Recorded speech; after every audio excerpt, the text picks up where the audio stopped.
What is endometriosis? Ectopic endometrial tissue at the site outside of the uterus. मतलब normally जो endometrial tissues होते हैं ना वो यूट्रस में होते हैं, लेकिन इनकी अब नॉर्मल डेवलपमेंट हो सकती है आउटसाइड द यूट्रस, तो हम इसे एंडोमेट्रियोसिस मेंशन करते हैं। ये 5 to 10% women of the reproductive age में हो सकता है। इसके अलावा इसका एक निमोनिक है LML PCRUO। अब जब हम इसे ऑपोजिटली रीड करते हैं तो ओवरीज में सबसे ज़्यादा चांसेस होते हैं एंडोमेट्रियोसिस होने के, उसके बाद यूट्राइन लिगामेंट में, फिर एक्टोवेजाइनल सेप्टम में, फिर कल्डी सैक में और पेल्विक पेरिटोनियम में हो सकते हैं। L से लार्ज और स्मॉल बॉल, इसके अलावा अपेंडिक्स। M से mucosa of the cervix vagina और द फलोपियन ट्यूब, और लास्ट वाले L से लेप्रोटोमी स्कार। अब हमारे पास जब एक एंडोमेट्रियल टिश्यूज जो होते हैं वो डेवलप हो जाते हैं ओवरीज में, तब हम इन्हें एंडोमेट्रियोमास मेंशन करते हैं। ये लार्ज सिस्ट बना देते हैं। ओल्ड और आल्टर ब्लड होता है इसमें, मतलब ब्राउन कलर का इसमें ब्लड होता है और थिक ब्राउन अपीयरेंस शो कर रहे होते हैं, जो हमारे पास as a chocolate cyst appear होती है। ये अब इसके फीचर्स है जब ये ओवरीज में प्रेजेंट है। इसके अलावा हम इसके further clinical sign and symptoms देखते हैं कि हमारे पास पेशेंट जो है एंडोमेट्रियोसिस का वो प्रेजेंट कैसे करेगा। अब पेशेंट में हमारे पास साइक्लिकल ब्लीडिंग हो रही होगी। साइक्लिक ब्लीडिंग इसमें इसलिए होती है कि जो एंडोमेट्रियल टिश्यू होता है ना वो हार्मोनल चेंजेस के साथ उसमें भी चेंजेस आती हैं। जब वो मेंस्ट्रुएशन के डेज आएंगे, जब वहाँ पे LH सर्ज आएगी, ओव्यूलेशन होगी, उसके बाद मेंस्ट्रुएशन के डेज आएंगे, तो उस पर भी इफेक्ट होगा, जिसकी वजह से उसमें भी एंडोमेट्रियल टिश्यू जो अब नॉर्मली प्रेजेंट है उसमें भी ब्लीडिंग स्टार्ट हो जाएगी। इसके अलावा इसमें पेशेंट में हम अगर एग्जामिनेशन करें तो हिडेयंस हो सकती हैं इन पेल्विक एरिया। इसके अलावा इसमें क्या होता है कि इसमें पेन होता है, और इसके अलावा ये इसके इनफर्टिलिटी जो इसका प्रॉब्लम है, ये मेजर प्रॉब्लम है जिसके साथ पेशेंट हमारे पास प्रेजेंट करता है कि जी उसे इनफर्टिलिटी का प्रॉब्लम आ रहा है। इसके अलावा पहले भी हिडेयंस डिस्कस हो चुके हैं, हिडेयंस की वजह से वहाँ पे फ्रोजन पेल्विस हो जाएगा। अब फॉर एग्जांपल एंडोमेट्रियल मैस जो है वो हमारे पास पाउच ऑफ डगलस में है। अब पाउच ऑफ डगलस जो है ना ये प्रेजेंट होता है यूट्रस से पीछे और रेक्टम से आगे, इन दोनों के दरमियान में पाउच ऑफ डगलस बन रहा है। अगर फॉर एग्जांपल वहाँ पे एंडोमेट्रियल टिश्यूज प्रेजेंट है तो इसमें डिस्पेरियोनिया हो जाएगा और साथ में डिस्केजिया हो जाएगा। मतलब ड्यूरिंग डेफिकेशन जो होगा तब भी पेन होगा, ड्यूरिंग क्वार्टस भी हमारे पास पेशेंट पेन की कंप्लेन करेगा। तो हम इसकी फर्दर एग्जामिनेशन पे जाएंगे, लेकिन सबसे पहले हम फिर इसकी एटियोलॉजी देखते हैं कि ये हमारे पास होता क्यों है। अब इसके हमारे पास ना फोर रीजंस हैं। अब मैंने इसके लिए एक निमोनिक बनाया है बम्पर, जो हमारे पास कार का बम्पर होता है ना वो वाला। अब इसके अलावा मैं बाद में आपको एंड पे बताऊंगी ये निमोनिक से किस तरह से रिलेट करता है।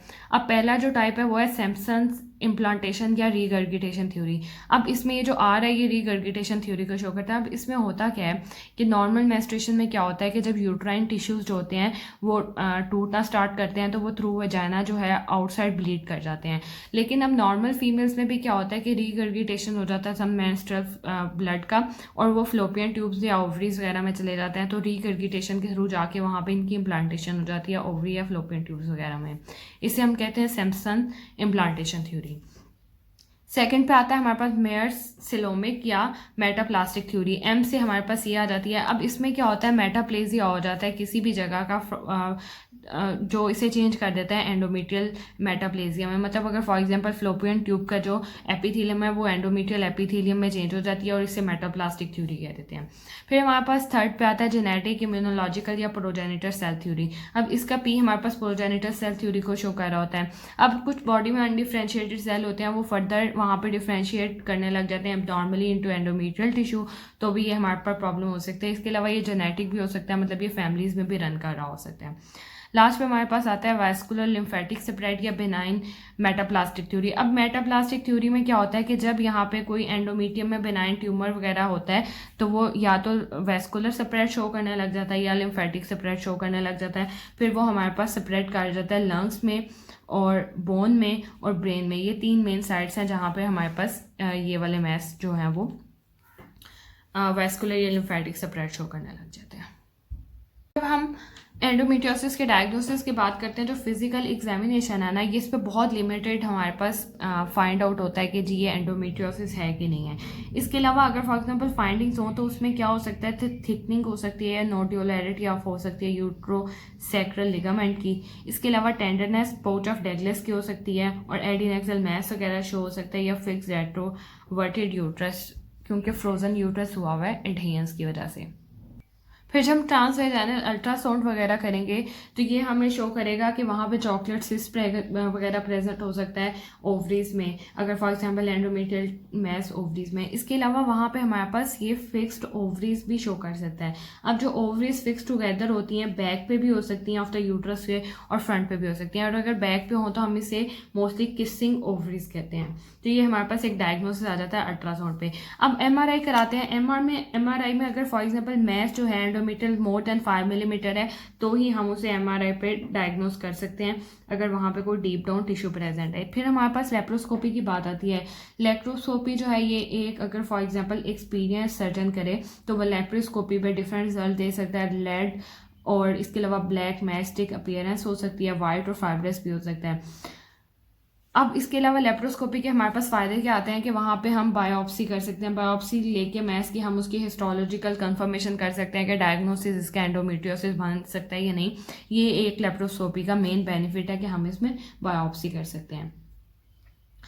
इसके अलावा फिर हमारे पास बायोमार्कर ट्यूमर मार्कर की बात आ जाती है। तो इसमें जो है वो CA-125 जो है वो हम सीरम प्लाज्मा और यूरिन वगैरह में देख सकते हैं। हमारे पास है एंडोमेट्रियोसिस और इनफर्टिलिटी। अब जो मोस्टली हमारे पास एंडोमेट्रियोसिस के पेशेंट है ना, उसकी जो मेजर कंप्लेन होती है जिसके साथ वो आता है वो हमेशा इनफर्टिलिटी ही होती है। अब हमारे पास जो मोर सीवियर स्टेजेस है ना, वहाँ पे तो कोई एनाटॉमिकल डिस्टॉर्शन हो सकती है, मतलब फॉर एग्जाम्पल वहाँ पे ओवरीज की डिस्टॉर्शन हो सकती है। इसके अलावा फ्लोपियन ट्यूब की डिस्टॉर्शन हो सकती है जिसकी वजह से वहाँ पे प्रेगनेंसी नहीं हो रही, मतलब कंसीविंग नहीं हो रही, इनफर्टिलिटी हो गई है। लेकिन अगर फॉर एग्जांपल माइल्ड या मॉडरेट स्टेज है तो उसमें कोई ख़ास रीज़न नहीं है कि प्रेगनेंसी ना होने की वजह क्या है। तो फिर हम इसके लिए मेडिकल वर्सेस सर्जिकल ट्रीटमेंट की तरफ जाते हैं। मोस्टली प्रेफर किया जाता है मेडिकल ट्रीटमेंट को। इसके अलावा इन विट्रो फर्टिलाइजेशन का प्रोसेस भी प्रेफर किया जाता है कि मतलब एग और स्पर्म को आउटसाइड फर्टिलाइज करा के उसे भी हम इम्प्लांट कर दें यूट्रस में। क्योंकि अगर फॉर एग्जांपल हम मेडिकल ट्रीटमेंट को छोड़ के सर्जिकल ट्रीटमेंट की तरफ आते हैं तो अगर फॉर एग्जांपल हम एब्लेशन की टेक्निक की तरफ जाते हैं तो भी हमारे पास जो यूट्रस है उसकी लाइनिंग जो है वो डिस्टॉर्ट हो जाएगी और वहाँ पे हो सकता है कि फर्दर कंसीविंग के चांसेस जो हैं वो बिल्कुल ख़त्म हो जाएं। जब हम इसकी मैनेजमेंट की तरफ आते हैं ना, तो सबसे पहले हम प्रेफर करते हैं कि हम जो मेडिकल ट्रीटमेंट है उसके थ्रू पेशेंट को ट्रीट करते हैं। इसमें हम सबसे पहले एनाल्जेसिक देते हैं, उसके अलावा हार्मोन ओवेरियन सुप्रेशन ड्रग्स देते हैं। अब इसमें क्या होता है कि ये जो है ये साइक्लिकल और नॉन साइक्लिकल जो पेन है ना पेशेंट की, सिर्फ उसे सॉल्व करने में हेल्प कर सकते हैं। मतलब इसके अलावा अगर हम एनासेट्स दे रहे हैं तो उसमें हमारे पास सिर्फ जो जस्ट सिम्टम्स शो हो रहे हैं पेन के उन्हें हम रिकवर कर सकते हैं। हम डिजीज़ के मतलब रूट्स पे जाके उन्हें एक्ट नहीं कर सकते, मतलब प्रॉब्लम ख़त्म नहीं हो सकता, जस्ट सिम्टम कंट्रोल हो सकते हैं।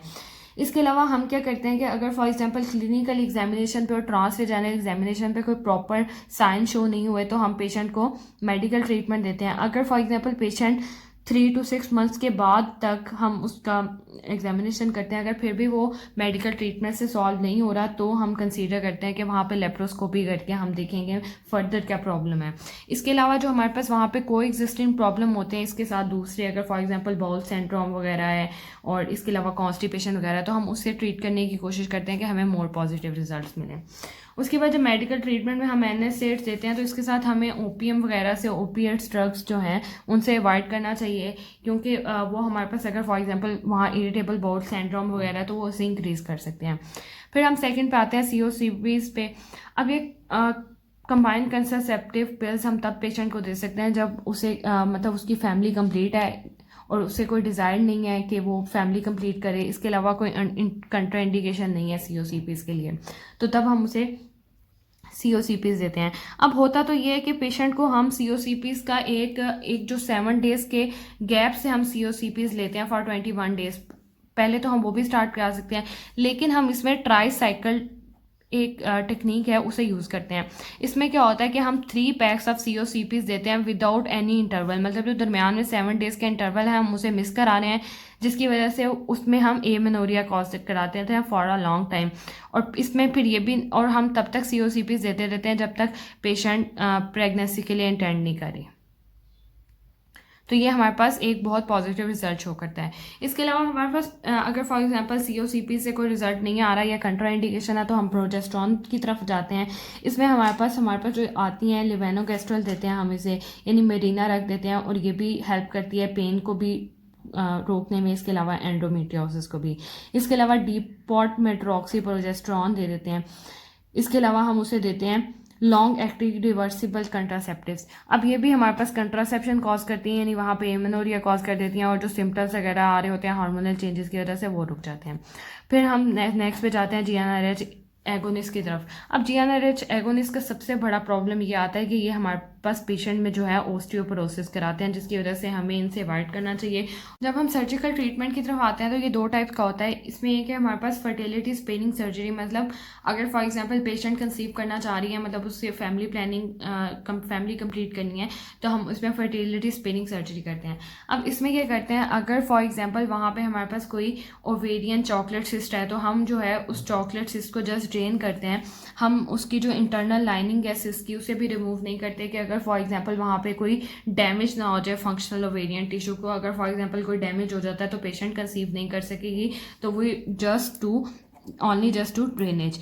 एक ये प्रोसेस। दूसरा, अगर फॉर एग्जांपल लेप्रोस्कोपी के दरमियान हमें कोई सुपरफिशियल पेरिटोनियम सिस्ट मिला है, तो हम तो उसे वैसे ही इजीली एक्सरसाइज कर देते हैं बाय यूजिंग डायथर्मी और लेज़र सर्जरी। इसके अलावा हमें एक प्रॉपर सर्जरी की ज़रूरत होती है। अगर फॉर एग्जांपल वहाँ पे कोई एंडोमेट्रियोसिस जो है, वहाँ पे कोई एक ढहियंस कॉज कर रहा है पेल्विक एरिया में, तो वहाँ पे एक प्रॉपर सर्जरी की ज़रूरत होती है। इसके अलावा अगर फॉर एग्जांपल वहाँ पे साथ में रेक्टम भी इन्वॉल्व है, ब्लैडर भी इन्वॉल्व है और लार्ज बॉल भी इन्वॉल्व है।